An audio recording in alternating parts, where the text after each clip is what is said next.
d'être devant vous, mais peut-être aussi pour vous de poser des questions devant tout le monde. Alors, j'ai eu une illumination pendant le documentaire. Ça m'arrive rarement, mais ça doit être le soleil d'Ajaccio.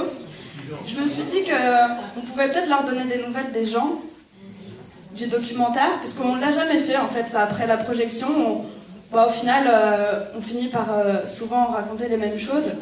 Et puis, bon, pas de tous, hein, parce que ça va durer longtemps, on va vous laisser poser des questions, mais par exemple, je vais aller des plus mauvaises nouvelles, parce qu'il y en a, jusqu'aux meilleures.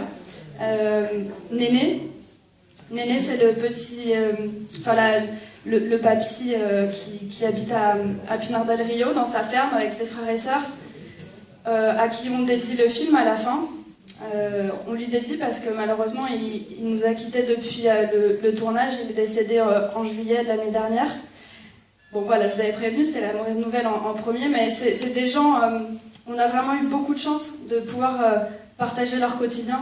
C'est pas juste des personnages d'un documentaire, c'est vraiment des gens qui au quotidien se lèvent tous les jours pour aller travailler leur terre, dans les conditions que vous l'avez vu, des gens très cultivés, très drôles.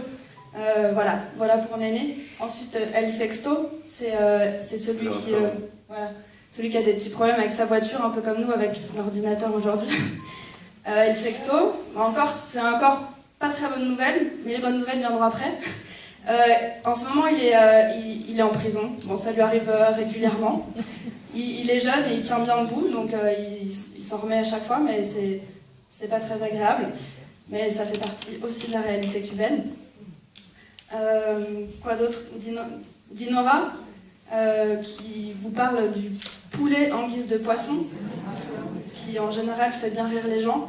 Dinora, elle est égale à elle-même. On reçoit des mails de temps en temps.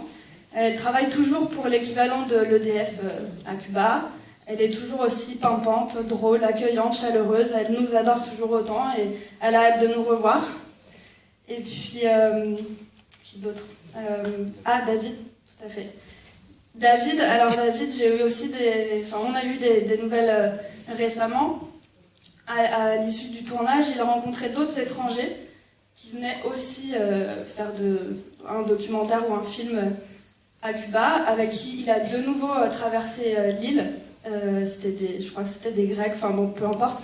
Et tout ça pour dire que, il nous a dit que ce documentaire lui avait beaucoup apporté parce que ça lui avait permis de rencontrer plein de gens. Et aujourd'hui, il donne des cours, il fait des ateliers d'audiovisuel avec des enfants de quartier, dans un quartier un peu excentré de la Havane, vers Luyano, à peu près à 20 minutes du centre. Et il est très heureux, il a une copine dont il est très amoureux, et apparemment, voilà, tout va bien pour lui. Et allez, un dernier, j'ai dit que je terminerai par la bonne nouvelle. Anthony, c'est celui qui dit qu'entre Morito et Révolution, de toute façon, c'est toujours la même merde. Je le cite. Anthony va très bien.